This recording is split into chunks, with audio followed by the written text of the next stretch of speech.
What's up, Fairfield Woods Middle School? I am your host, Arav Kapoor, and I welcome you to the first ever episode of the Fairfield Woods Middle School podcast. And today I am joined by my co-host, Chase Coburn, and today we will interview new teachers around Fairfield Woods. We're talking Miss Grijns, Mr. Willett, and our assistant principal, Mr. Goodison, all coming up on the first edition of the Woods podcast. So we're going to be incorporating administration, teaching, and counseling all in our first episode. Stay tuned for these 3 super cool interviews. Let's check out. Welcome. For this next interview, we're joined by Miss Grijns as we look at new teachers here at Woods. Miss Grijns, welcome. Thank you. Thank you for having me. It's an honor to be here. So tell us a little bit about yourself. Tell us about how you transitioned careers and started as a 7th grade teacher at Woods for the first year this year. Yeah, it's been a long journey, actually. Before I became a teacher, I spent many years, 20 actually, as a lawyer in the corporate world. I started out at a large law firm in New York City.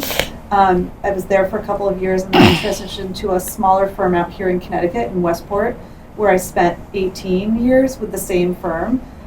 When I tell people that I did corporate law, they usually ask, what does that mean? And for me, it was building investment companies for clients. So it involved a lot of document drafting and negotiating terms, which I feel like I still do negotiate terms with students in my teacher role now. But it was one of those things where I felt very fulfilled doing legal work. Absolutely. But I got to the point where 2 things happened. One thing is that I felt like I kind of reached what I wanted to do as a lawyer. I felt like I had been successful, really proud of the relationships I built with clients and colleagues, but I'd always had a dream of becoming a teacher. Part of that came from having my own children. In particular, I have a younger child who has special needs, and through working with her team at school, I just got to know a lot about how schools operate, and I just knew that I had to be part of the school world at some point in my life, and I didn't want too much time to go by before I made the transition. So it took a lot of courage. I had to go back to school, which was a really interesting thing to do as somebody who's already been through a career. And I had to interview and start at square one in a whole new field, which for somebody who was in the law for a long time, I had sort of made my way along the progressive path of being a lawyer. To start at sort of beginning again was humbling. I think that's so interesting because a lot of people, they kind of find a career path even if they don't love it, but very few people find what they love and then actually switch to doing that. So I think you doing that was absolutely incredible. Yeah, I know you were a substitute at Woods last year. Yeah. I remember you were in Mr. Mangieri's class for a while, and that's really how I got to know you. How did that experience, just as a substitute working with different classes, help you get more prepared for when this opportunity came your way? Well, first of all, I would recommend that any teacher or anybody who is thinking of becoming a teacher try out being a substitute, even if it's for a short period of time. And that's because there's no better way to A, explore the various subjects taught at a school, and B, get to know the inner workings of the school itself. I kind of joke that even though this is my first year as a classroom teacher, I already know where the copier machine is. I know the best stairway to take, which sounds a little bit silly, but when you're trying to you feel like you're ready, essentially. The building and all the people who work in it too. Like I know who to ask questions about if, like, let's say something breaks, or if I have, I'm not sure how to handle a situation. I know the right people to talk to, which is important. But the other thing about being a substitute last year at Woods is that it led me down a path I didn't expect. So initially I was certified for social studies. And that's where I began last year at Woods. I was a long-term sub for one of our social studies teachers who was on leave at the beginning of the year. And then after she returned, I bounced around the building. And that's how I got to know virtually all all subject matters. I think I taught everything or substituted for every class except cooking. I think culinary arts. I think I got everywhere else. But then, and Parshwa, who's part of your team, I know knows this well. In February of last year, I started a long-term assignment in science in 7th grade. And I was terrified at first. I was sure that I wouldn't be able to, convey the material in a way that made sense. I was just worried that I wouldn't do a good job.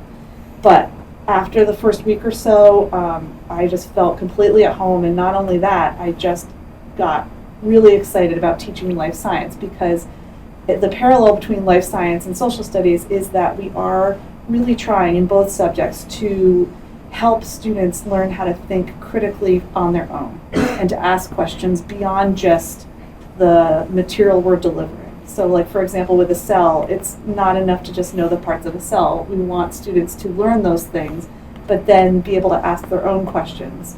And so I realized that the same kind of inspiration I felt from teaching social studies also lived in life science. So what ended up happening was I applied for the 7th grade science job that opened up at the end of last year. I also was able to add science as a certification to my teaching license. And so that's how I ended up teaching 7th grade science this year. I would have never have, or I doubt that I would have found that path had I not done the substitute work that I did last year. I gotta ask you, you're talking about all these changes, and kind of the theme of this episode that we want to get at when we're interviewing these teachers. How has Woods helped you? How has the community at Woods, and Miss Bannock and the students and Mr. Robinson and all the administrators and great teachers and students here, the environment they've created, how has that helped you feel so comfortable in this transition and allowed you to feel like you're already ready? You kind of mentioned, right, your ability to navigate. You feel like you're already ready here. How has the Woods environment kind of helped you make that change? Because it gave me very much a family. Like, I mean that. And I actually mentioned that when I interviewed for the science position that I took last spring. Woods is an extremely special place. Many people who are on the staff here have worked here for many years. And through that time, they have built a culture that is extremely inclusive, supportive. We pick each other up when times are difficult. We also celebrate things about each other as a staff all the time. Like, you can just feel it day in and day out, whether we're talking about maybe someone welcoming a new baby or someone experiencing a loss. I just have, since almost the very first day, have felt that level of camaraderie and support. And that means a lot, because if you're going to spend a lot of hours at a job, it really makes a difference to have colleagues who are supportive. And I feel like you could just see that when you walk through the 7th grade hallway. Arav, currently in 7th grade, I know you could touch on this, but being in there previously, like, there's this, not that it doesn't happen in other grades, but I feel like mostly in 7th grade you could see how much the teachers really care for each other, respect each other, even just beyond the work that they do. I think the way the teams work together, too, is different than any other grades. And I know it was a thing for me when I came to 7th grade, and I'm not hating on any other teams in the school by any means, but you on 7S, I'm on 7S. The way that even coming down to the fact that you organize that flex spreadsheet for the work that's assigned really shows the way that the team works together. Now, I do want to transition from this and talk about something much more contentious. What is your favorite fast food restaurant and why? It has evolved, and I kind of have two favorites, but one area of fast food that my family has really gotten into is hot chicken, or chicken in general. And you probably can see that. Like, there's chicken wars all over the world. Black Rock Turnpike is going to be called like Chicken Turnpike at this point. It just might be. But we really like Haven Hot Chicken. I think there's one in Fairfield now. Oh my God, yes! Yeah, just like that's our go-to. And like, we're competing as a family to see who can eat the spiciest version. At this point, I think my husband is in the lead. What's your record? He's at high, I think. My oldest daughter and I are at medium. And my youngest daughter's at mild, I think. Okay, so I'm at country, and I'm embarrassed for it. But the country's good. It's just you got the basic, you got the pepper, and then the dill ranch. So good, right? I don't like spice. That's okay. There's a version for you. Yeah, country hits. Yes, it is good. Every once in a while, you just want kind of the old-fashioned like burger and fries type of fast food. And for that, actually, lately we like Shake Shack a little bit. Shake Shack's underrated to me. I don't think enough people appreciate it. Yeah. We also like Five Guys because we like the fries. Oh well, I think you have to pick when going to Five Guys, the fries or the bank account, because Five Guys is insanely expensive. It's pretty expensive. It's a little bit shocking. Like, and I think it's actually more expensive than Shake Shack, and Shake Shack like is fresher, but fast food is better. A lot of people ask you one more controversial question here before we wrap it up. Yep. I see you're a New England Patriots fan. Huge win yesterday against the New York Jets, but they only two we've had. So that's okay. Hey, it was a great one, and to beat the Jets, I'm sure always feels good. The division rival. The thing with the Patriots is they've dominated, right? So they haven't really had that major rival. They've dominated their in-division opponents. Yes.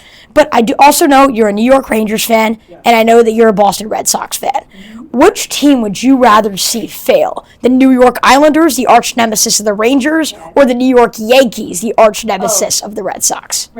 Yankees. I think there's something about, as a Red Sox fan, like, above all the sports that we follow as a family, like, it's just the Yankees are the enemy. And that has to do with the fact, going all the way back to when Babe Ruth. Curse of the Bambino. Yes. And that's a long time. That's 1918.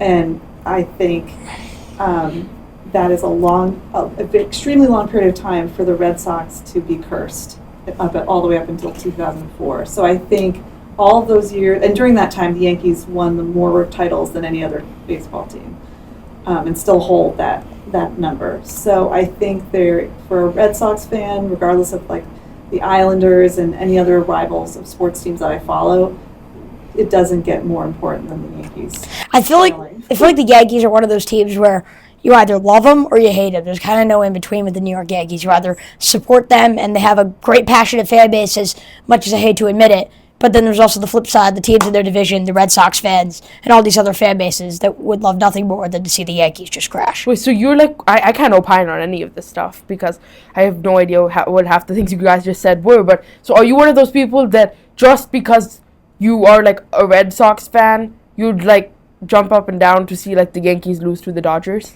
Yes, it is certainly overall this is a dreaded matchup for me because do not like the Yankees because I'm a Red Sox fan. The Dodgers, I really would say that that's the team I like just about as much, dislike just about as much. Which is to say, like, I don't think these are the last two teams I wanted to see.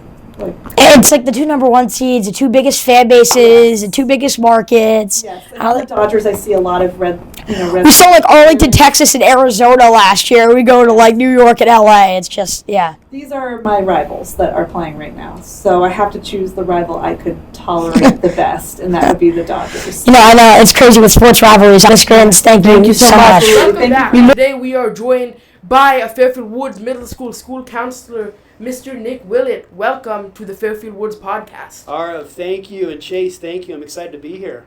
We're glad you are able to be here. Thanks so much. We kind of usually start off on my personal stuff as well. Kind of, how did you get here, right? What's been the career path since? How are you now, Mr. Willett, in the guidance office here at Fairfield Woods? What has been your career path leading up to that? Wow. So, Chase, do you want me to start like way back in like second grade? Let's do it. Sure. Let's go. College works too. College works too. So, well, I actually went to a local university, Fairfield University, and I worked on my school counseling degree.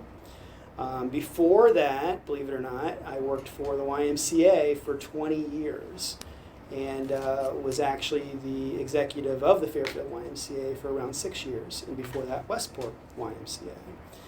But after years in the Y, what happened was I kept being pushed up to the executive level, and before I was at the executive level, I actually was a camp director over in Westport.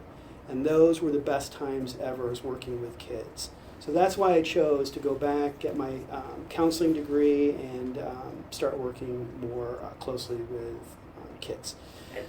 So to add to that, though, I actually was in New Canaan at the high school level for the last 10 years as a high school college counselor, and started my career years ago at the middle school level and wanted to come back to the middle school level.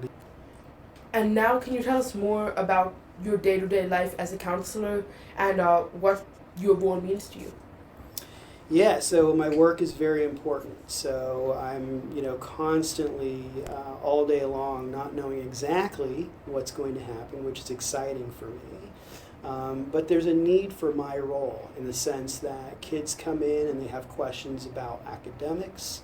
They may have questions about their life, and as you might know, that our role here at Fairfield Woods is to be, part of your life, but also to know that we're here to help you, and that could be all sorts of different ways. I would say that most of the time kids will just come in and check in with me and say, "Hey, Mr. Willett, how's it going?" And I might ask them a question is, how's your week going? How are your academics going? Do you have any concerns going on that you want to talk to me about? And that's kind of what our role is here, is to check in and make sure you guys are all healthy. If I don't just find touching, because it's just, with all these students, you mentioned middle school, it's obviously a tough time, but I think what Fairfield Woods tries to implement, and they mentioned it many times, a lot of the sides around the school, what the administration thinks and how they act, is this sense of kindness and great community. What I've been trying to get at here, why we're having our first episode talking with new Woods teachers, how has the Woods community helped you transition to this school in such a great manner? Yeah, that's a great question, Chase. I appreciate that question. From the minute I went through, and I hope I'm answering this correctly, but the minute I went through my interviews to get hired here, I felt welcomed. And so from the minute I did the interviews to now, I have felt so welcome in this school. And that's through a lot of different ways. The teachers have made me feel very welcome here, but not just the teachers, the kids. The kids have been a lot of fun. The kids I've had interaction with have been a lot of fun, including both of you, right? Thank you. Now, Thank you so much. you guys have been really good to me. And Chase, I don't know if you remember, I didn't know you, but, over a couple weeks ago, walking down the hallway, I ran into you. Yes. And it was like kind of running into an old friend. You didn't skip a beat. You were like, hey, what's going on? And you started talking to me like you knew me already. And same with you, And so I think that that's really important, that when you have that type of interaction, you feel more at ease of the new environment. I think it's exciting entering a new community, but it can also be very scary. But I've never been made to feel unwelcome here within this school. So I think the school's done a really good job of that. Definitely, and I do want to transition to talk more about what is the hardest part of your job. You would say dealing with these different aspects of kids' lives. What would you say the hardest part is? Yeah, that's a loaded question, and it may be hard to answer, but I think for me in particular, I think the hardest part is, just listening and knowing that we all have struggles, and I wish I could have a magic wand and take those struggles away from kids. And from some of the struggles that everyone's having. And, when kids come in and talk with me and they're upset about something or they're struggling in something, and that's with anything in their life, at home life, school life, Mr. Willett would just like to be like, hey, you know what? I take that all away from you, because no kid should have to go through any struggles. I mean, I say that it's natural to go through some struggles at times, and that makes you Can't stronger. live without them, yeah. But you can't live without them. However, there's some difficult things you guys go through. So I think that's the toughest part for me, is just listening. And then for me, what's hard is I hear all of it, and I always want to try to fix it, right? And you can't fix everything overnight. It takes time. But I care that it stays with me when the student leaves, and I try to come up with ways to kind of help them. So I'm always kind of thinking about how to help a student.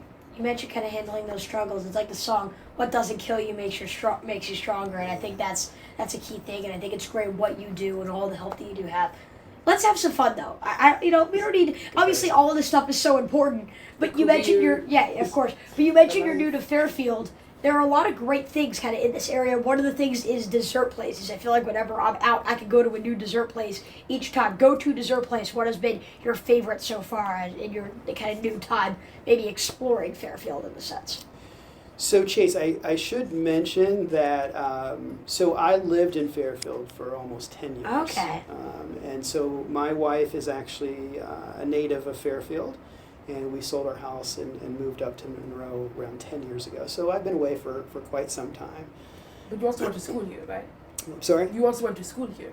So no, I didn't. Well, I went to Fairfield University. So yes, I went to university. However, in my younger years, though, I'm from Illinois, so I went to school out in the Midwest. But to answer your question, dessert-wise, wow. So I'm kind of a healthy guy. So I do like Robex. Okay. So I think that's a place I like. I think though, restaurant-wise, I'd have to go with like Pepe's Pizza. Like, You can't go wrong. You really can't. that's my favorite. So Right across the street from there, too, Little Goose is great. I don't know if you've had any from I there. have been there. Yes. So Great restaurant. Yep, I've been there maybe a couple of times, and so yeah, I think even though I just kind of, said I just mentioned that I kind of a healthy guy, but I said that Robex, which always isn't healthy, but then I mentioned pizza in the same sentence, so I'm not sure that was a great Yeah, answer. no, Robex, I love Robex, especially the Berry Blast smoothie. Always hits different with them. Now, you did mention you enjoy eating healthy, but on an unhealthy note, what is your favorite fast food restaurant? But fast food can be healthy, so on a healthy note, what's your favorite fast food restaurant? I'm sorry, what now? So I have to justify my bad eating habits. Okay, let's hear the answer. Let's hear the answer. So, well, I actually have a couple, but I'd have to say, Chick-fil-A, obviously, is I agree with you. a great place to go. So you might see Mr. Willett up here at Chick-fil-A in Fairfield. But I'd have to say my other place is a place that's actually Midwestern, never been in Connecticut before, but two places just came into Norwalk and Milford, and it's a sandwich shop called Jimmy John's. Have you been there? I have not, but I've seen YouTube videos and I really want to go. Well, if you get the chance to go, in my opinion, it's the best sub sandwich you'll ever have. So I'm so happy that they've made their way to Connecticut after 20-some years that I've lived out here. They've not been here. We've kind of mentioned some big chains as well, but Robex are they even a big chain? Are they just local? They have a couple locations. Yeah. I think Yeah, do two they? in the How tri-state area. about a specific kind of local business? Pepe's, I guess, Connecticut, but what's like that one place currently, like one location around this area? You're like, wow, I really like that. They should really expand and grow, because I think a key part of this town is its local business. I know one. Garden Catering. Garden I'd have to Catering. say. Garden Catering. That's a great place. Love it. That place. You know, But the thing is, though, Haven Hot Chicken, better than Garden Catering. Whoa, whoa. No, you. No, what's Better Where's start words getting in here? heated debates going here. on here? So, man, you guys are. Don't you dare disrespect Garden Catering that way. So, I have heard of Haven Chicken. So, and I believe there's also Miss Grijns, that we had on, I don't know how we're going to actually order all of these interviews for this episode, but she said Haven Hot Chicken was her favorite. Oh, is that what she said? Yeah. Really? Favorite fast food. I've never been there.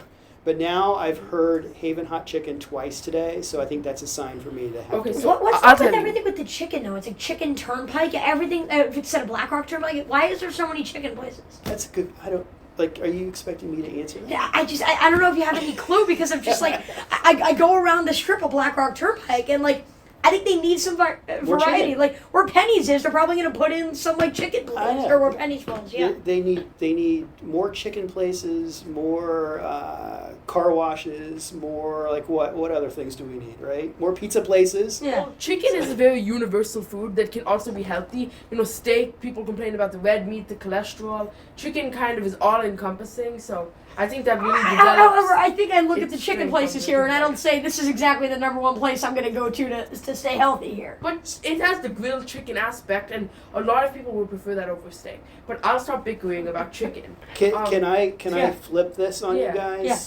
Can I Sure, let's ask do you a question? So let's do it. All Mr. right. Willett, the All right, interviewer. man. So Look, my how about look straight into the camera straight- and interview so question. For these Yeah. two guys, and they better answer this correctly. Best pizza, all right? Deep dish or thin crust? Thin crust. I mean, you're from Illinois, 100%. so I don't want to anger you or anything. So, I don't You're get from angry. Illinois. I'm not going to. Well, you're a counselor, so I trust you. Yeah, I'm calm, right? I'm going to say Colony Grill thin crust pizza all the way, but Uno's deep dish pizza. Now, I'm interested in that because Uno's used to be Never here in been to Uno's. Fairfield, but it's gone. So how It's do you know been about gone it? for years. The last time I had Uno's was pre-pandemic. I think it was 2019 up in Worcester, Mass. Okay, so I've been to the original Uno's in Chicago, and I can tell you that I would have to say, being from Illinois, deep dish is definitely going to win in my. I gotta say something really cool real quick, and I know we gotta wrap this up because we I could be want- here all night. wanna What are you get- talking we can be here all night, sure, but Unfortunately, we have another guest, but we would love to. Oh, I talk thought about I was the it. only Right, guest. here's you the have thing. another guest here? yes, we do. Mr. Goodison, assistant principal. Everyone, stay tuned. But Oh, that's a great guest. Right, it really is, right? We're looking at these new teachers, but I gotta tell you, I heard something as I was listening to an interview. Do you know there's an underground tunnel in LA where the celebrities go? And it's essentially a whole neighborhood there. They have a Starbucks, They have like a place like to get like a massage or whatever. They have gas stations. It's like this own little celebrity area. No one can get in, but there are actual workers there who like work for these celebrities essentially. Wow. It's like we got to get in there. Speaking yeah, of how- like underground how like did you things in New York City, actually, if you swipe in and pay $2.90 at Turnstile on the subway, and you enter at Fifth Avenue Bryant Park Station on the 7, you can walk to 6th Avenue, then 7th Avenue, then you can walk all the way over to 8th Avenue underground via Port Authority bus terminal. He lost me at Brian. Yeah, you lost me. So, speaking of That's underground awesome. societies, So- Mr. Will, I just got to say thank you Thank you so so much much. for coming Gosh, on. you kidding me? Thank you, Chase. thank you, Mr. And Willett. thank you, Appreciate man. You guys are awesome. So I enjoyed this. Let's do it. Coming up next, Mr. Goodison, Assistant Principal, Peace out. Fairfield Welcome, Woods. Everyone, to the Fairfield Woods podcast, our final interview for today's episode, the new Assistant Principal at Fairfield Woods Middle School, Mr. Goodison. Mr. Goodison, welcome. Thanks for having me, guys. Appreciate being here today. So tell us a little bit about yourself. What's your background and what led you to your position as the assistant principal here at Fairfield Woods in Module Ludlow? Sure. So, first and foremost, I'm a dad and I'm a husband. I have 3 kids. They're 5, 8, and 10. I live in Wallingford, which is a ways away. But I love working in Fairfield, so I make the commute. I've worked here for 8 years. My background as a teacher was as a special education teacher. And most of my administrative career, I was a special ed, what they call a special ed program director. And I worked out of central office and I made sure all of our programs and everything ran for students that needed special education instruction. This position kind of opened up late last year when Mr. Seltzer retired. Great assistant principal. We've had him on the Greatest, show too. good, Yeah. good man, Mr. Seltzer. And when I heard that Mr. D'Angelo would be moving into the full-time role here, and this opened up, I was interested in it because I was really looking to get back more to be with students every day and to learn different parts of administration because I had been kind of doing one thing in one lane for quite a bit of time now. So even as an adult, I'm looking to learn new things and seek new challenges, and I think that's really an important message for anybody, whether you're in middle school or whether you're a middle-aged guy or whether you're a senior citizen. I think we should always be challenging ourselves to new experiences, and that's one reason I'm here and I'm loving it so far. They always say you should learn something new every day, and I think kind of having that extra experience is great. That new experience for you coming right here at Fairfield Woods Middle School. One of the themes we're getting at in this episode, interviewing new teachers around the school, is like, how has this community welcomed you? And as an assistant principal, obviously that's a major role. How has the Woods community and the foundation it had before you stepped in really helped you make the seamless transition and do a great job in your role just in the first 2 months? Yeah, so first and foremost, Mr. D'Angelo, who did my job, right, and does my job, someone I look up to, couldn't have been more helpful to me this summer in teaching me the ropes. And Mrs. Bannock, both of them who I've known for a long time, who kind of taught me some of the new things I needed to learn now that I was a building administrator and not a central office guy anymore. So, even though I've been here a while and I've, established myself, I was humbled that I had to learn some new things. It was like my first year again in certain ways. There's certain things that I think I brought to the table that they could learn from me too. It's kind of a give and take, but Right. And the same thing at Ludlow. And I know this isn't the Ludlow podcast, but Mrs. Tiley and Mrs. Shaughnessy over there as well. And just this has always been such a warm school. And on the first day of the school year, kids have all been so welcoming. I've seen some of you in the morning give you a fist bump with Officer Klobowski. It makes going to work great every day. I love that. The teachers, can't say enough of how welcoming teachers were, sending emails, offering support, even last June when I first took the position. And, it's been positive ever since in being welcomed to the school. And I know you are the split principal, as you mentioned, between Roger Ludlow and Fairfield Woods. So can you tell us a little bit more about the challenges of working out of two schools? Yeah, absolutely. So both schools, while we offer the same classes and in the overall student experience is very, very, very similar. There are little nuances that are different in each school, and they're minor, but they're important, right? And you have to remember, how lunch duty works a little bit different at one school than the other, and how dismissal works a little bit different at one school than the other, and things you got to remember to cover in one school that you don't at the other, and vice versa. So those come with a little, that takes a little bit getting used to. I think the other challenge is just, I'm only here half the time of everybody else. So just making sure that I fit into the community here and right, like you stay up to par with everyone else. Yeah. Just like 50%. Exactly. Yeah, Yeah. like the kids know you. Right. I'm only here 50% of the time, but I expect to give you 100% as your Right. assistant principal. So I try to do that every day, and sometimes that could be a little challenging. But nobody forgets me here, which is nice. Even when I'm not here, Mr. Robinson already made me my Goodies Goonies shirt for the for the basketball He's been team. showing us that with like the basket. Yeah, me and Chase were questioning it. Yeah. I mean, Do you think it needs little tweaks, maybe? I don't know. I Listen. like the slogan, but the design, I don't know. The design, The design maybe. I don't know. Okay. We'll have to talk to Mr. Robinson about whatever you guys want to do. that. But definitely. And I know even you came here after your after your dad Ludlow to come join us on the podcast, so we really appreciate that. Hey, there's no problem. I'm happy to be here to do this, despite the traffic on whatever that road is coming from Stilson? Osborne Hill, Stilson. Yeah. You need any road across the entire country, Arav's got you. Truly, Yeah. he's a railroad. Like I don't know. You're like the usually human do Google work. Map. Sometimes it depends Yeah. on the day. Now Right that I'm feeling ready. that light I- coming up by Little Pub, that's tough. I gotta ask you, right? You mentioned kind of being 100% principal for both schools, despite being there just Uh-huh. 50% of the time. What exactly is that responsibility and those duties that you were mentioning That I do? at both schools, kind of on a day-to-day basis? Sure. So because of my, there's a lot of things that go on in administration that maybe kids don't see every day, nor should you. You're kids, right? But my favorite part of the day is, seeing you guys in the morning or hallways or saying hello to teachers and being in classrooms. But there's also other parts of the job. So I'm in charge of all the NWA testing, which you guys, I'm sure, love to do. Favorite part of the year, actually. So Are you joking? I know it's you. Yeah, it was a joke. it was Okay. a joke. Well, with him, it's hard to tell. He's a dry sense of humor. yeah. So I, like Mr. D'Angelo before me, I make sure all that scheduling gets done, all the groupings and the rosters are set. I take care of all the SBA testing that will happen in the spring.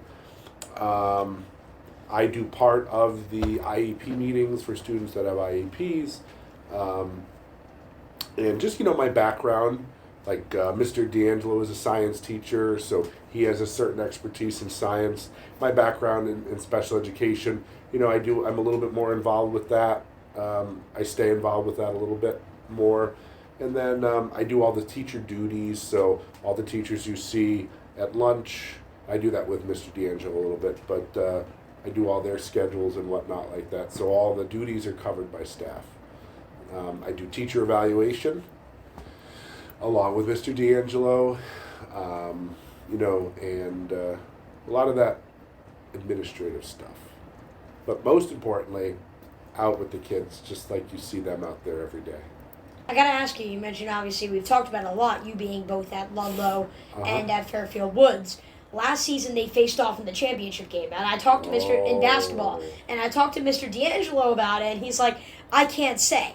If we see another Woods Ludlow clash in the playoffs like that again, What do you I'm do? going to Tomlinson. What, No, I'm just going to Tomlinson. what do you do in that situation? Who's like, you cheer for every basket? You cheer for every I guess I'll just cheer for every basket, and we'll create a hybrid animal called a Wildcat Bulldog. I would love that. Fairfield Woods basketball live streams later coming week before Thanksgiving up until obviously February like we had last year. Maybe Woods and Ludlow face off again.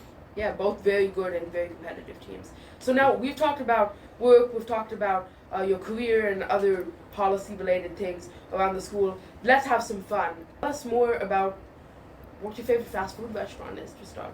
Burger King. Burger King Whopper I think I like a or Whopper. chicken fries? No, I like Chicken their fries, burger. I like their Okay, burger. the Whopper. No tomato. What are your thoughts on the whole Burger King commercials? It went really obviously viral the past few years. Oh. Have it your way. My 10-year-old 5th grader sings that song to me. I like it. It's good. I catch myself singing it sometimes now, because my son was into that commercial for a little bit of time. How about local businesses here in Fairfield? Is there a business, or whether that's a restaurant or anything, that you really, really like? Yes, I think over the years, I think my favorite place is to get lunch if I'm ever to get out lunch. I like a lot of places. Senior Salsa, I've gotten lunch from Senior before. Salsa's good. That's good. What's the pizza place down on Main Street? They do the chopped salads, and it starts with a P. Can't remember. Pepe's? No, Is it the Presto? something like Yeah, that. yeah. I know what you're talking about. Yeah. On Post Road, right? Yes. Yeah, Post Road. The delis are good down there. You mentioned pizza. Mr. Willett asked us, do we like kind of the thin crust or the thicker crust? What do you like more? I see. My wife is from New Jersey, so I'll answer your question. And she thinks that pizza in Connecticut is terrible, which I disagree with. Except down here, I think because of the New York influence, maybe because we live up closer to Hartford. But I am a New Haven style pizza guy through and through. I like the extra crispy, not too thin, not too thick. I'm like a Pepe's, Sally's kind of guy. Okay, so the thing is with me, the New Haven pizza, the charred crust, way too much for me. Yeah. But if they can do it like char and with the clam pizza, Let me Like tell you, it hits. let me tell you my problem Fresh with the Sally's here in Fairfield, kind of like on that corner. Let me tell you the problem with it. You need to order like triple the amount of cheese for it to actually be like a good amount. Really? The main thing with Sally's, it's a lot of sauce, but sometimes like it's a certain type of pizza, and like it's not for me. I personally like more cheese. Yeah, but pro tip to the viewers: go to the Sally's in New Haven. The crust is softer, and New Haven's the best pizza in the country. and if you order the clam pizza, then it doesn't have that acidic sauce. So it really works. The Sally's in New Haven. I gotta say, I've never brought myself to go to a satellite Sally's or Pepe's. It just doesn't feel right to me. I used to work at Central Office right around the corner from Pepe's over on the Bridgeport border there. Never been there. Never been there. Never been to Pepe's. Not to that one. I've been to the one in New Haven. Okay. But I just feel like it would never be the same to go to a. You're afraid like you're gonna feel less of it if it's not as Right. big in this. After you get your nice piece of pizza, what are you going for dessert? Because there are a lot of great dessert places in this town. Believe it or not, I am not a dessert guy. Don't have a sweet You're tooth. gonna have Arav like walk off the I street. will pass on dessert 90% of the time. Okay. I'll take pizza and chips, but I'm not like That 10% of the time though, what do you? Is it a pie? Is it a cake? Is it ice cream? What are we going brownies. I could do like brownies and vanilla ice cream. Fudge brownies, Yeah. a la mode. for? I feel like the people who aren't crazy ice cream people, they just definitely go for vanilla, which is Yeah. surprising me. I feel like chocolate would usually be the go-to. Yeah. I guess vanilla's more plain. I guess. I mean, no, but Not it's really like huge. if you put a chocolate ice there. cream, like if it's a brownie a la mode with chocolate ice cream, that doesn't work. You have to have that like flavor contrast and development by using the vanilla, and then if you want to put chocolate sauce, that's fine. Yeah. To me, anything chocolate. I mean, I'll go to an ice cream place and get chocolate with chocolate toppings. I mean, it's Chocolate. I'd go chocolate Yeah. over vanilla. You would? Okay. I would for sure. Yeah. But I'm not. I just don't. Oh, I'm getting the shake of shame over here. This guy over here is like, oh my god, no way. To shed more light on what you're doing and the great things that you provide. The great things for that the school. also the foundation, the great foundation that Woods set. when you stepped in. Mr. Goodison, thank you so much. We I really do appreciate it, coming Chase. on. Thank you, Arav. Thank you so much. I appreciate it. As we reach over. That wraps up the first ever episode of the Woods Podcast, looking at new teachers here at Fairfield Woods. I'm Chase Coburn. I'm Arav Kapoor. And that will wrap up alongside Mr. Goodison, Mr. Willett, and Miss Grijns. The first episode of the Woods Podcast.